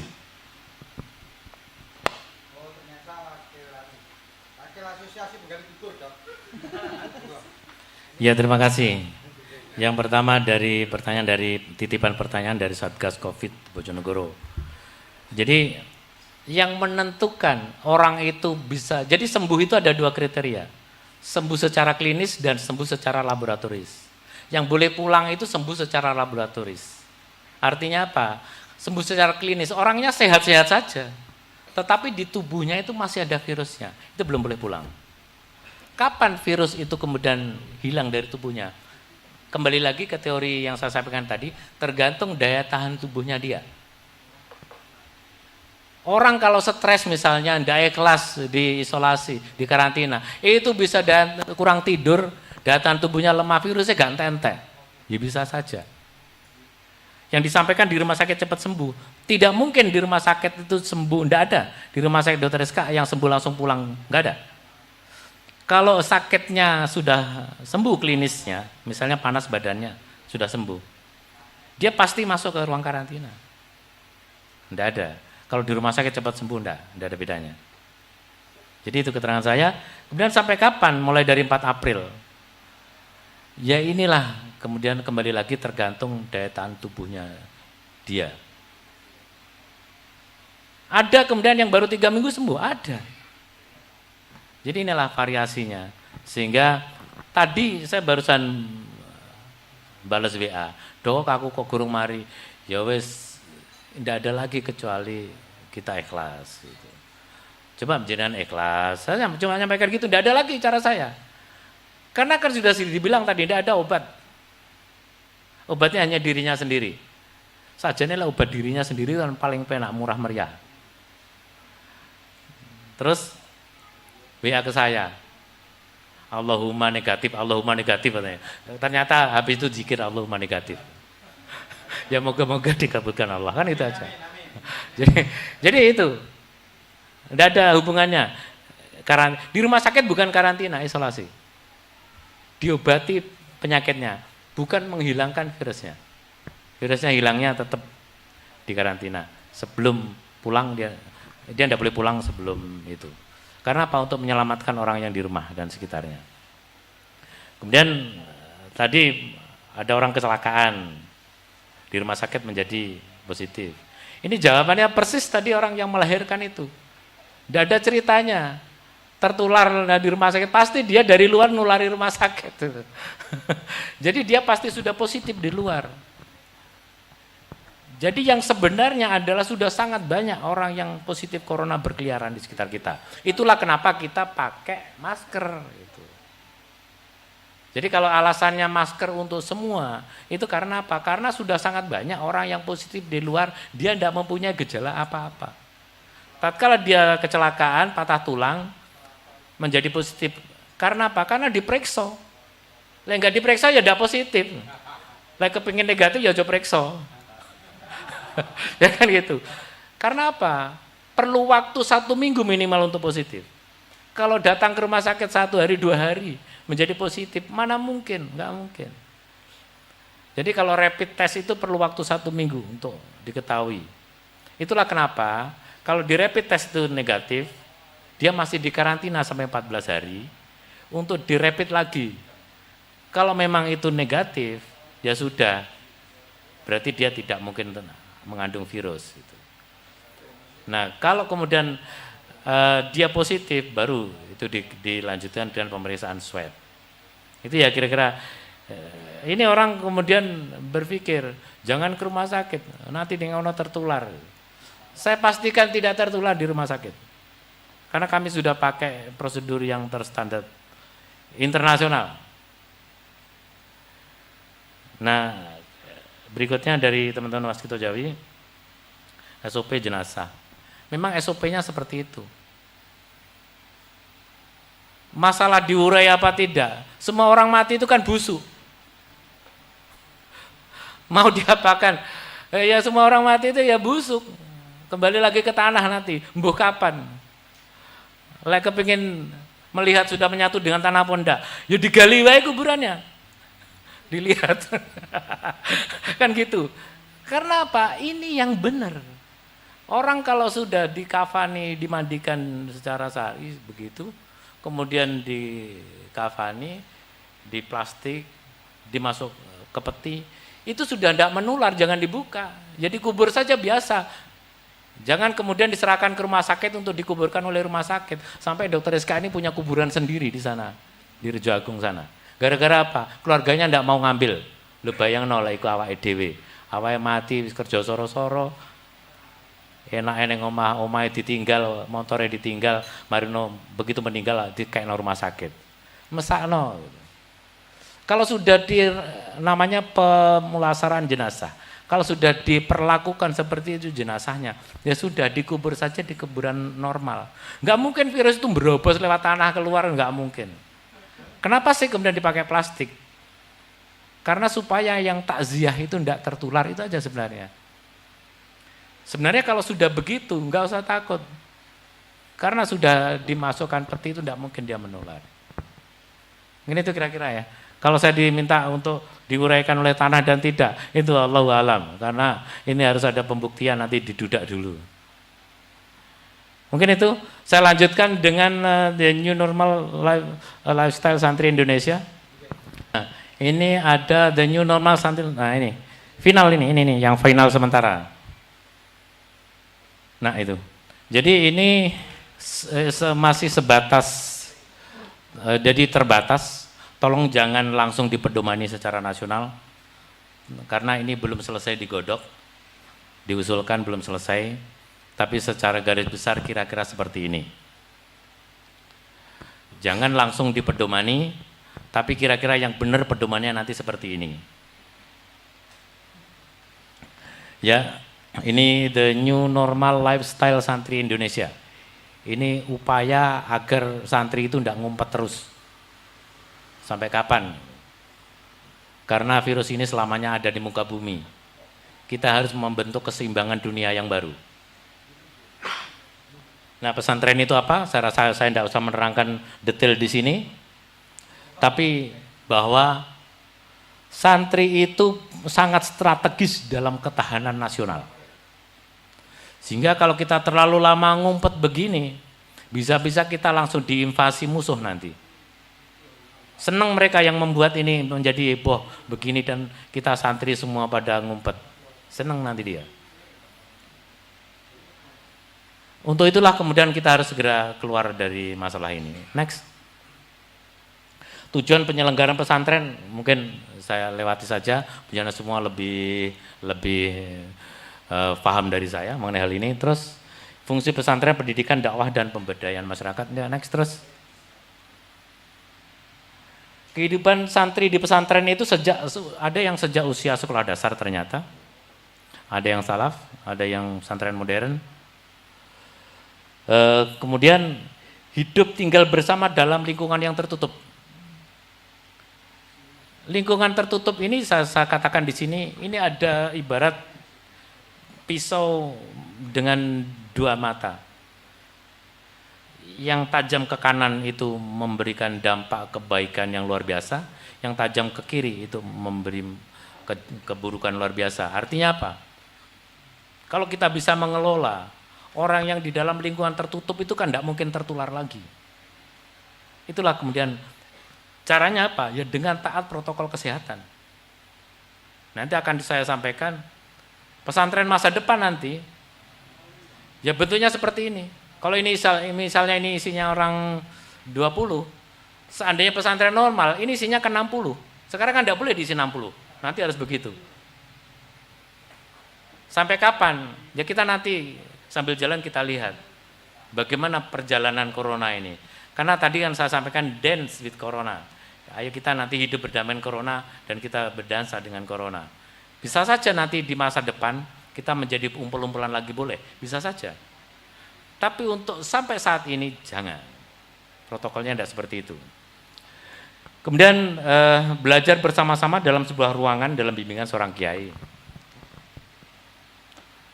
Di sini juga begitu. Nanti ada slide berikutnya. Siapa yang boleh kiai, yang boleh langsung bareng begini. Siapa yang harus ditutup dulu pakai kaca di depannya. Disiplin waktu, mandiri, aktivitas terjadwal. Hubungan santri dan kiai itu paternalisme, jadi santri sangat taat kepada kiai. Jadi ini sebenarnya modal dasar bagi kita untuk segera memulai kehidupan baru di pesantren. Kalau tadi saya katakan negara totaliter itu lebih cepat keluar lebih dulu, asalkan kiainya atau mursidnya ini segera paham, itu kan akan diikuti santrinya. Jadi ini modal yang sangat besar untuk masyarakat pesantren kita ini segera. Kalau bisa saya bilang dengan yainya tadi malam dengan teman-teman di Jakarta, ayo kita segera, ini kesempatan kita untuk menata kehidupan baru. Single data santri Indonesia, ngapain sih? Kita sudah ada sistemnya, saya bilang silakan dipakai aja ini. Tinggal nanti bikin aja server supaya bisa nampung semua. Ini kesempatan kita untuk menata menjadi lebih baik. Kira-kira setengah tahun yang lalu saya ke Cina. Saya ke sekolah-sekolah vokasi di Cina. Saya sampai punya pikiran begini, kok Cina lebih Islami ya? Gitu. Saya lihat betapa pesantrennya itu bersih. Proses belajar mengajarnya jamnya jelas. Dan taatnya kepada gurunya. Saya ada jamuan makan di situ. Semua ndak boleh duduk sebelum kepala sekolahnya datang. Termasuk tamunya, nggak boleh duduk. Jadi betapa kerennya. Sehingga dia langsung keluar dari camp itu, saya katakan camp, itu langsung siap pakai bekerja. Ini kesempatan kita untuk begitu. Kalau nggak ngambil sekarang, ini pasti hilang. Pasti hilang kesempatan kita untuk menata lebih baik. Tadi malam ada yang menyampaikan, ini susah dilaksanakan karena nanti harus sepertiga santri dulu yang masuk. Susah dan tidak akan tergantung otoritas. Nanti yang punya otoritas siapa. Jadi ini modal dasar kita sangat kuat untuk, saya ditanya tadi malam, mungkin nggak dilakukan? Ya sangat mungkin. Karena modal kita ada. Ya next. Kemudian pola kehidupan di pesantren, ikhlas, sederhana, mandiri, ukhuwah Islamiyah, kemudian kebebasan. Kebebasannya santri itu kan terukur. Tergantung sama gurunya, yainya, ustadznya, mursidnya. Ini modal dasar juga untuk segera kita bergeser ke tatanan baru kehidupan ini bersama corona.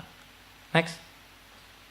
Metode yang diterapkan di dalam membentuk perilaku santri, metode keteladanan.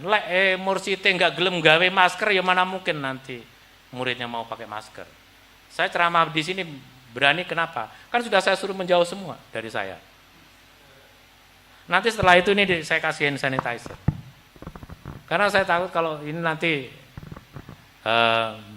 suara saya nggak terdengar dengan baik. Yang kedua, nanti tidak mengenali saya siapa, wajahnya nggak kenal.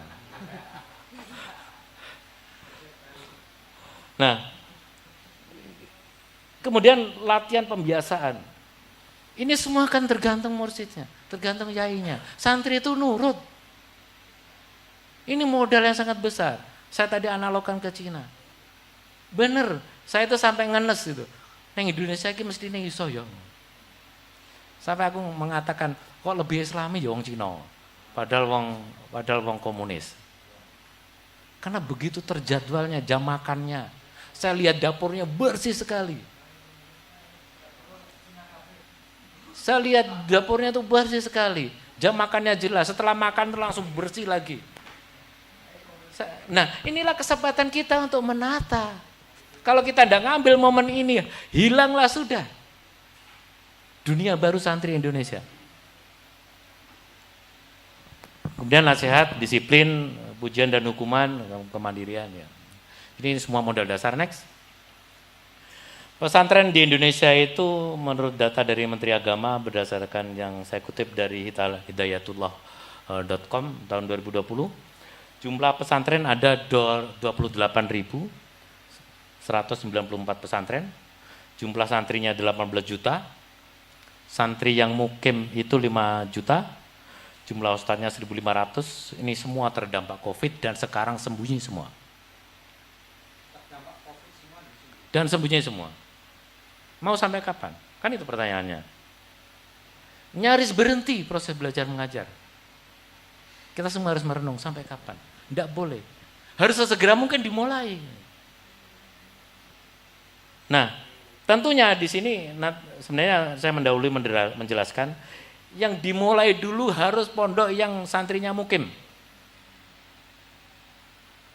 Itu mana ada syarat dan ketentuan berlaku. Karena kalau santri mukim kan gampang mengendalikan. Kalau santrinya keluar masuk ya. Sementara santri yang di pondok kemudian yang ada pendidikan di luar misalnya, ya sudah harus merubah. Kan ada sekarang yang sanawiyah atau aliyah, kemudian yang santrinya pulang. Kalau mau membuka kembali di era ini harus dirubah menjadi mukim. Ini syarat-syaratnya antara lain. Jadi sekali lagi ini masih embrio sebuah tatanan santri di masa depan, tapi setidak-tidaknya kami sudah memulai. Next. Berdasarkan data WHO, ini pandemi global saya nggak usah ulangi dah ini. Ya jumlahnya sekian juga nggak usah, percuma saja tahun buat apa. Next. Di Indonesia datanya ini apa segini benar, ya nggak usah diperdebatkan lah, ya percaya wae sama ini. Kemarin lah nggak percaya mau terserah Indonesia, ya nggak boleh begitu. Ya next. Nah ini usia santri itu rata-rata kan itu 10 tahun sampai mungkin sampai 40 kali ya. Keluar pesantren biasanya berapa? Ye? Lulus pesantren usia berapa? 25. Sampai usia 25, ini sangat mungkin dilakukan, karena apa? Kefatalannya cuma 0,2%. Jadi hanya 2 dari 1.000 orang. Sangat kecil kemungkinan dia untuk fatal kalau toh positif. Kalau toh positif, saya ulangi, sangat kecil kemungkinannya untuk fatal. Tetapi ya ojo jumowo, mentang-mentang ngono marino ndak taat dengan protokol kesehatan. Masih ngono ya tetap harus jaga jarak, pakai masker, cuci tangan dan sebagainya tetap. Itulah sebenarnya semua yang tak sampaikan tadi kan sudah pola hidupnya Islam. Ya kita aja yang terlena. Nah, data inilah kemudian yang saya berani menyampaikan sudah waktunya sesegera mungkin dimulai kehidupan pesantren. Next. Sekilas tentang pandemi, jadi belum ditemukan obatnya dan kapan berakhir dan sebagainya, tidak bisa diberantas, kita harus kendalikan, rubah lifestyle, rubah gaya hidup. Ini sayangnya ini video saya mengenai the new normal lifestyle santri Indonesia belum jadi. Kalau jadi mungkin saya putar biar lebih. Saya lagi membuat video itu, the new normal lifestyle santri Indonesia. Kemudian berpengaruh terhadap semua sektor, mungkin ini saya teruskan aja, ini saya tanda tanya ini vaksin dan obat. Sampai sekarang masih pengembangan, sampai kapan nggak tahu kita, kapan ditemukan vaksinnya. Karena ini mutasinya banyak. Jadi gini, vaksin itu akan ditemukan kalau virusnya ini tidak bermutasi, tidak berubah-ubah bentuk. Makanya kenapa tadi disampaikan demam berdarah itu tidak ada vaksinnya. Karena demam berdarah itu berubah-ubah terus. Tetapi kita ini sekarang kan sudah berdamai dengan demam berdarah sebenarnya. Asalkan apa? Protokol kesehatan terhadap demam berdarah itu dijalani. Misalnya dalam musim hujan tidak ada cawan yang melumah, plastik, cowek yang pokoknya tidak berasal dari tanah itu melumah, kaleng-kaleng, tidak melumah. Tidak mungkin di musim hujan ada demam berdarah. Apa demam berdarah hilang dari dunia? Enggak. Di mana dia sekarang kalau lagi tidak menyerang orang? Ya wallahu alam, hanya Allah yang tahu. Dilihat pun tidak kelihatan, ya setan itu loh, ini enggak iso. Seperti itu. Sebenarnya kita ini sudah berdamai dengan demam berdarah, sudah berdamai dengan TBC. TBC itu kematiannya tinggi loh, ribuan per tahun. Tapi kita akan berdampingan terus dengan TBC. Tapi kita harus taat protokol. Batuk, etika batuk yang benar misalnya. Batuk itu begitu yang benar, bukan begini. Terus dikasihkan orang, bukan. Karena dulu ada ajarannya kan salah, batuk ngene, terus dikena wong penyakitnya. Jadi batuk itu begini, bersin juga harus begini. Itulah perubahan perilaku di tatanan baru. Next.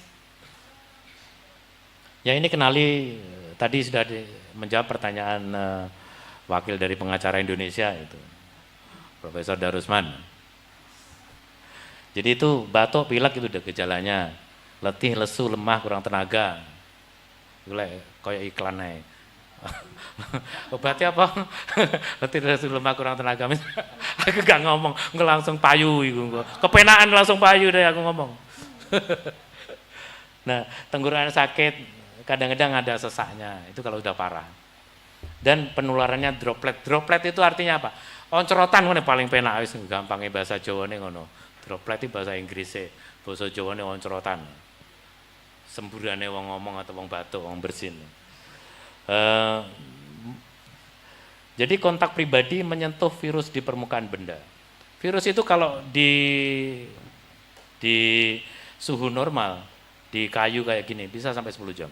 Tapi tergantung juga, lain ditaruh di matahari sebentar aja kering, oncrotannya ya langsung mati virusnya. Intinya dia tidak ada media untuk hidup kalau sudah kering. Kemudian pencegahannya kita harus physical distancing, social distancing, pakai masker, cuci tangan, istirahat cukup, mengkonsumsi makanan bergizi, udah ini aja dipatuhi. Tatanan baru itu. Kemudian tanpa gejala tadi kalau di sini harus istirahat cukup tetap, nutrisi yang baik, olahraga teratur. Kemudian kalau ada gejala ringan sampai sedang dirawat di poliklinik atau rumah sakit. Kalau berat baru di rumah sakit rujukan COVID-19.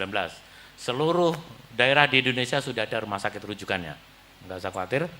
Dan next. Ini kelompok rentan, penyakit-penyakit yang mendasari tadi sudah saya sampaikan di depan, mungkin kita lewati saja.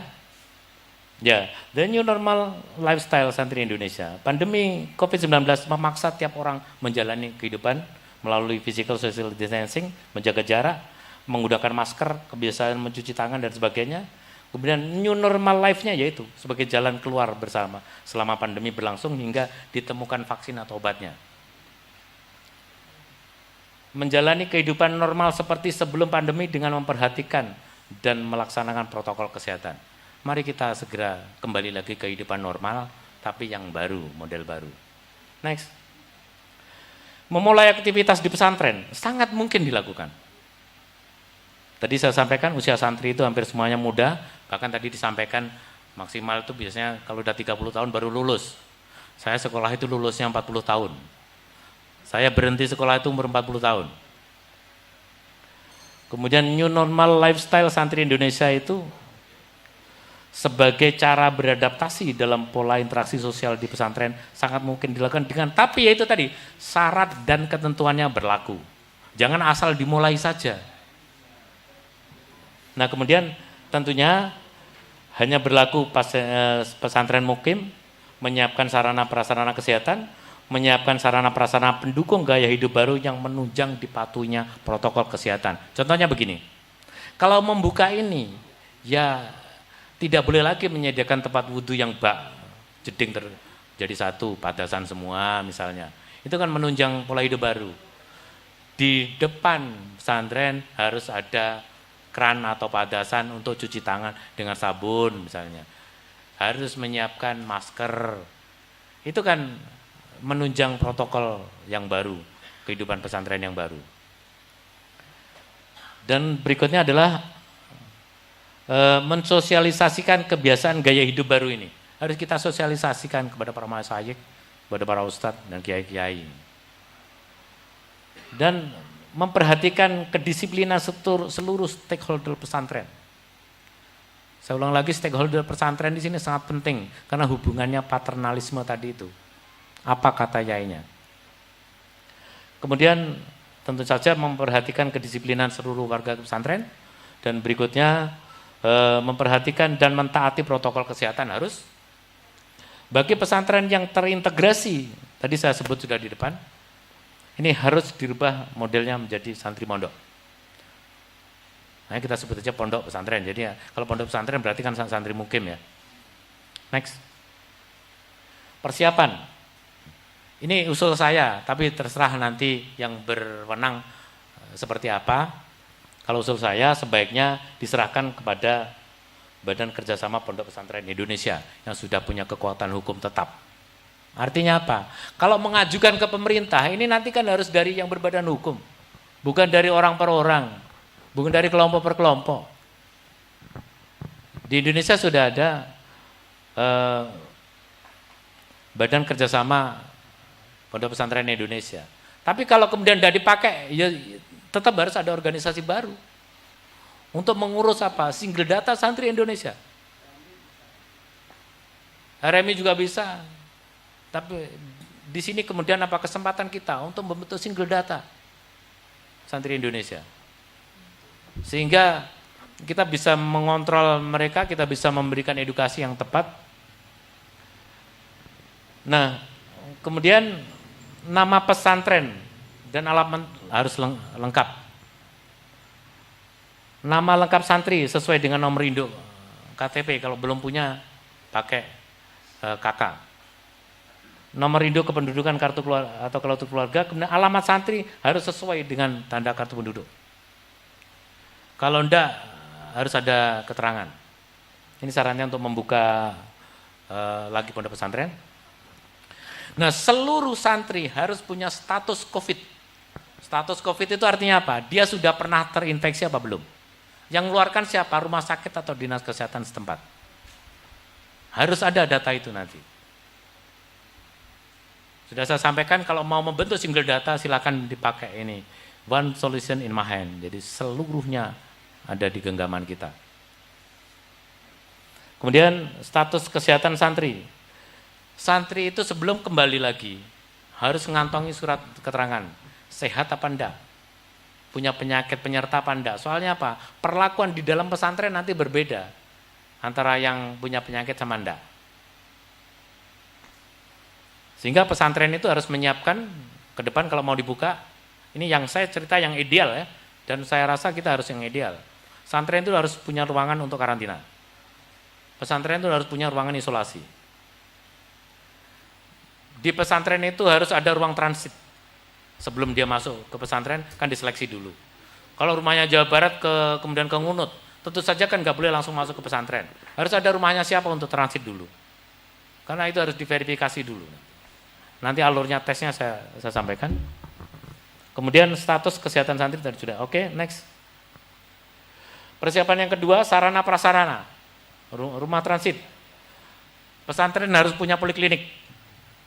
Poliklinik tidak harus mempunyai dokter atau perawat. Pesantren sebaiknya dilengkapi dengan rapid test. Siapa yang menyiapkan itu saya tidak bahas di sini. Tergantung nanti kesepakatannya. Ini kan sekedar usulan, bukan keputusan pemerintah. Sekali lagi ini bukan keputusan pemerintah. Hasil saya diskusi dengan teman-teman yang sekarang lagi bersama yainya di Jakarta. Saya diminta membuatkan, saya buatkan, saya paparkan tadi malam. Gak tahu besok itu katanya disuruh ke Jakarta. Oh, dadak banget ya. Lagi numpak opo. Mungkin Zoom aja besok. Nah, kemudian pesantren itu sebaiknya punya ruang gizi yang baik.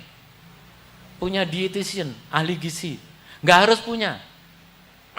Punya lebih baik kalau nggak punya MOU saja. Karena semua rumah sakit di Indonesia punya ahli gizi sudah. Sekali lagi saya sampaikan, inilah kesempatan kita untuk menata lebih baik. Momen yang pas ini harus kita ambil. Ini kita nggak ngambil, lepas sudah. Kita akhirnya semburat. Selesai. Eman-eman. Momen ini momen yang tepat. Mengenai nanti siapa yang diajak ngomong, pemerintah atau kemudian organisasi swasta atau filantropis itu bukan urusan saya. Nanti silakan yang dikasih otoritas nanti untuk mengatur itu. Nah, ruang belajar santri putra dan putri luasnya sebaiknya 3 kali lipat. Atau kalau enggak 3 kali lipat, untuk tahap awal 1/3 santri dulu yang boleh masuk. Dipilih yang sehat dulu. Ini protokol mau dibantah. Saya rasa kalau nanti sudah menjadi protokol resmi, mau membuka itu harus ada otoritas yang mengakreditasi pondok pesantren. Sebaiknya kita harus memulai kehidupan yang baik. Rumah sakit itu ada akreditasi Rumah Sakit Indonesia. Sehingga menjamin orang yang sakit itu tidak malah sakit kalau datang.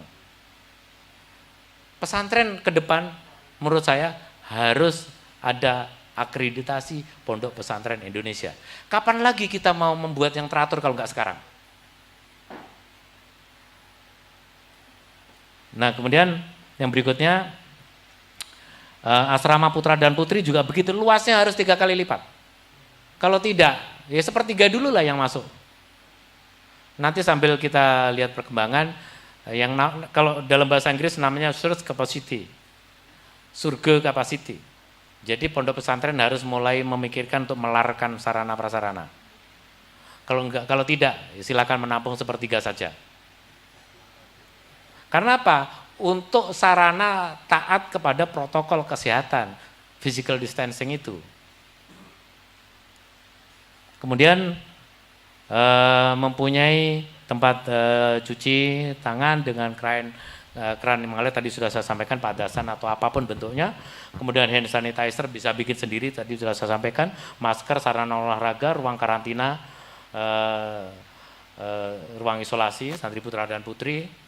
Kemudian sarana audio visual sebaiknya ada, dan nanti siapa yang menyediakan, misalnya kalau kita sudah menata, misalnya kan bisa kita ngomong kepada stakeholder, oke, saya mau nanti, siapa tahu nanti ada sumbangan dari pemerintah atau dari apa, dari filantropis, oke, pesantren tak sumbang ini, kan bisa saja begitu. Nah kemudian tandon air, ini sebenarnya arah saya ke jangan wudhu bersama-sama di dalam kolam. Kalau katanya guru ngaji saya yang di Songgandong kono biyen, ora le. Lek wis 100 meter persegi kuwi kumane wis reneng, wis padha wae. Bar kumur-kumur cemplungne rono neh ra apa-apa, wis campur akeh. Walah mbuh jenenge Mbak Yai Samsuri, semanut ae aku cilik. Makane gudiken siji, gudiken kabeh. Korengan siji, korengan kabeh. Karena apa? Karena pola kita yang salah. Malulah kita sebagai orang Islam. Santri ini gudikan kabeh, malulah. Jangan kemudian lerung gudikan rong lulus. Bangga. Lewis gudikan, sarungnya bolong-bolong kena rokok, itu lulus. Ambune, utis, nah itu lulus. Orang nyindir sampean Agus. Jadi langsung ya. Jadi inilah kesempatan kita untuk menata lebih baik, lebih terhormat, lebih bermartabat. Kemudian berikutnya dilarang menggunakan karpet. Untuk alasan apa? Supaya mudah dibersihkan. Kalau misalnya pakai begini nih, dipel pagi sore dengan desinfektan, virusnya pasti mati. Kalau pakai karpet susah nanti. Kalau bawa sajadah misalnya, nah ini di sini, dilarang santri itu tukar menukar properti pribadi. Misalnya kaos, sarung, baju, kayak kancane sak karpet dhewe, janganlah. Yang membuat siji gudik kabeh gudikan kan yo ngono-ngono kuwi, kebiasaan ngono kuwi. Nah, kemudian lagi sajadah janganlah, jangan tukar menukar gitu.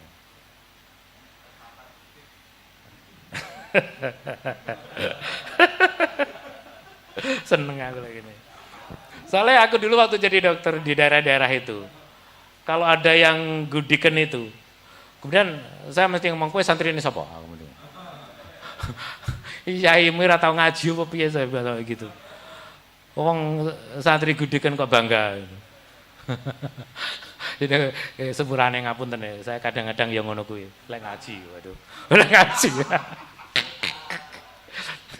Nah, kemudian alur keluar masuk pesantren itu harus one gate system supaya gampang dikontrol. Ada yang protes. Loh nanti pedagang di luar itu protes Pak Dokter gitu. Jadi carane to, lek pesen itu iso gawe SMS apa piye. Enggak harus kemudian pedagang keluar dari luar itu masuk, santrinya semburat. Ya enggak boleh begitu. Nanti harus diatur. Kan katanya ada yang protes tadi malam waktu saya memaparkan ini. Loh nanti itu yang jadi masalah itu pedagang di sekitar pesantren protes nanti. Ya diatur toh carane dengan new normal ini. Cara berdagang di sekitar pesantren modelnya begini loh. Kan tinggal gitu saja dimodifikasi. Nggak ada yang nggak bisa diatur, ditata saya rasa. Next. Persiapan berikutnya sumber daya. Sebaiknya punya tenaga medis atau perawat. Tadi kalau nggak punya sudah saya sampaikan. Boleh MOU dengan sarana kesehatan setempat dan sosialisasi the new normal lifestyle santri Indonesia. Jadi cetak brosur dan kemudian diedarkan. Ini videonya sedang dalam proses pembuatan. Untuk apa? Untuk sosialisasi. Tapi rasanya kalau belum disetujui skema ini, maksudnya dimulai sekarang pembuatan video, nanti kalau disetujui skema ini kan tinggal menyampaikan saja ke teman-teman semua. Tentunya yang menyetujui siapa? Yang punya otoritas. Bukan saya, bukan siapa. Ini hanya sekedar wawasan yang akan dibawa ke teman-teman untuk diskusi. Silakan bahan diskusi. Kemudian kapan dimulai? Kalau saya ditanya gitu ya sesegera mungkin. Nggak bisa kita terlalu lama ngumpet gini ya nggak bisa lah. Nanti kalau kemudian musuh tahu-tahu invasi ke sini gimana? Oh, santri punya peran penting terhadap ketahanan nasional. Dan setelah seluruh data kiai, ustadz, santri itu lengkap. Sebelum lengkap jangan dimulai. Karena apa? Susah memantau nanti. Itulah kemudian pentingnya single data santri, ustadz, kiai di Indonesia. Dan kapan lagi kita ambil kesempatan kalau nggak sekarang? Nah berikutnya, seluruh sarana-prasarana pondok pesantren itu lengkap. Lengkap itu artinya bukan mewah. Sebagaimana yang saya ceritakan tadi. Mungkin kalau lengkapnya Om John itu ruang karantinanya harus bisa dipakai karaoke misalnya. Ya enggak begitulah. Yang penting ada tempat untuk memisahkan tatkala ada yang positif. Kemudian setelah pondok pesantren lulus akreditasi Pondok Pesantren Indonesia. Harus ada lembaga yang punya otoritas untuk mengakreditasi Pondok Pesantren Indonesia. Kalau rumah sakit ini ada namanya KARS, Komisi Akreditasi Rumah Sakit Indonesia. Itu siapa yang sahkan? Presiden. Mestinya ke depan harus sesegera mungkin dibentuk Komisi Akreditasi Pondok Pesantren Indonesia. Untuk menjamin apa? Menjamin pesantren yang boleh buka itu yang seperti ini loh gitu. Jadi terstandar. Next. Persiapan kiai, ustadz dan berangkat, persiapan dari para kiai, ustadz untuk berangkat ke pesantren. Ini pertama, kiai atau ustadz itu wajib membawa surat keterangan dan surat keterangan kesehatan dan surat keterangan status COVID-nya dari rumah sakit atau dinas kesehatan asal. Yang berikutnya, suhu tubuh tidak mencapai 37 derajat. Jadi kalau batuk pilek, letih, lesu, lemah, kurang tenaga, sebaiknya jangan berangkat dulu ke pesantren. Yang berikutnya, saat perjalanan harus tetap mematuhi protokol kesehatan, physical distancing, kemudian bawa hand sanitizer, pakai masker dan sebagainya. Kalau mau duduk di kendaraan umum misalnya, tempat duduknya disemprot dulu hand sanitizer, baru kita duduk. Atau dilapi pakai tisu di situ, baru dilapi, baru kita duduk. Kemudian tiba di pesantren wajib melakukan cek suhu tubuh, mencuci tangan dan tidak bersalaman. Dan kiai atau ustadz kurang dari 45 tahun umurnya, ini mungkin debatable ya. 45 tahun itu saya ambil pedoman yang disampaikan oleh juru bicara, gugus tugas BNPB. Itu kurang 45 tahun yang boleh langsung melakukan aktivitas sekarang. Kita ngambil itu aja dulu.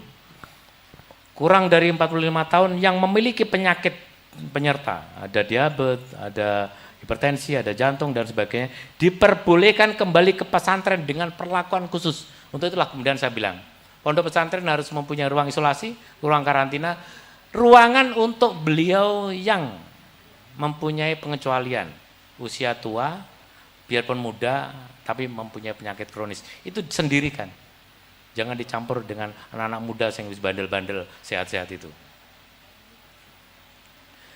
Yang berikutnya, kiai atau ustadz lebih dari 45 tahun dengan atau punya penyakit penyerta juga boleh kembali ke pesantren. Syaratnya itu tadi, dengan perlakuan khusus. Next. Persiapan santri berangkat ke pesantren, santri wajib membawa surat keterangan, tadi sudah saya sampaikan, suhu tubuh saya sampaikan, dan pada saat perjalanan saya sampaikan, tidak di pesantren saya sampaikan tadi. Ya next, Mbak. Ya ini alurnya. Alur yang ideal kalau santri itu. Nah, selama menunggu ini tentunya harus ada rumah transit tadi saya sampaikan. Misalnya di Ngunut. Ya punya anak kiai siapa lah rumahnya dipakai dulu untuk transit misalnya. Nah di sini kemudian Kalau umurnya kurang dari 45 tahun, sehat, belum pernah tertular atau status COVID-nya negatif, itu dilakukan rapid test. Alurnya seperti ini. Kalau pesantren di Tulungagung, saya jamin rapid dan PCR-nya itu gratis.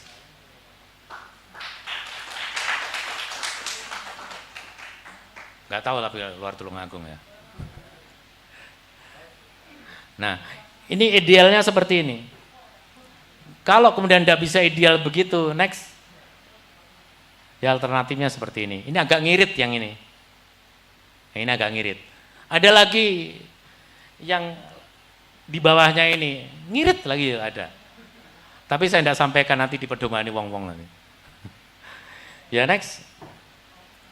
Nah ini bagi santri, guru, ustadz, kiai umurnya lebih dari 45 tahun ataupun yang kurang dari 45 tahun tapi mempunyai penyakit penyerta. Alurnya seperti ini. Untuk menjamin, alur ini saya buat semua ini untuk menjamin bahwa yang masuk ke pondok ini dalam kondisi baik dan layak belajar bersama-sama. Sebenarnya kalau ini sudah terjadi dan bersama-sama di dalam terus tidak kemana-mana itu sama halnya dengan kita satu rumah. Kita kan tidak physical distancing sama istri kita. Masa istri kita physical distancing, dileboni sepet baru dicelungne nang kamar sebelah ya nggak bisa. Nantinya juga begitu, kita akan bersama-sama di dalam pondok itu, tapi statusnya harus sama dulu, sama-sama pernah loro atau sama-sama tidak pernah loro gitu. Next. Ya ini alternatifnya, flowchart santri kembali ke pondok pesantren. Next. Etika belajar mengajar di pondok pesantren. Yang pertama harus taat kepada protokol kesehatan. Yang berikutnya kiai atau ustadz usia lebih dari 45 tahun ataupun yang kurang dari 45 tahun tapi mempunyai penyakit penyerta dilarang mengajar tanpa sekat. Kalau menurut saya jenengan patuh saja dulu. Yang penting dang buka. Soalnya kalau ndak ada itu pasti ndak diizinkan nanti sama pemerintah. Kemudian kiai ustadz umur lebih 45 tahun atau kurang dari 45 tahun dengan penyakit penyerta juga upayakan sebisa mungkin mengajarnya itu secara daring. Kalau tidak itu. Tadi malam ada yang tanya, bagaimana kalau yainya pakai face shield? Saya bilang ya boleh lah. Jadi kalau kaca itu penyekat itu kan, kalau kaca itu kan perlu pengeras suara supaya terdengar di depan. Ya, nanti kalau salaman di kacanya gini, ya, boleh aja. Ini gaya baru kan itu. Nanti mungkin videonya saya bikin begitu. Salamannya nanti pakai ini ya, natap kaca gitu. Yang penting kan rosone wis podo ya sudahlah.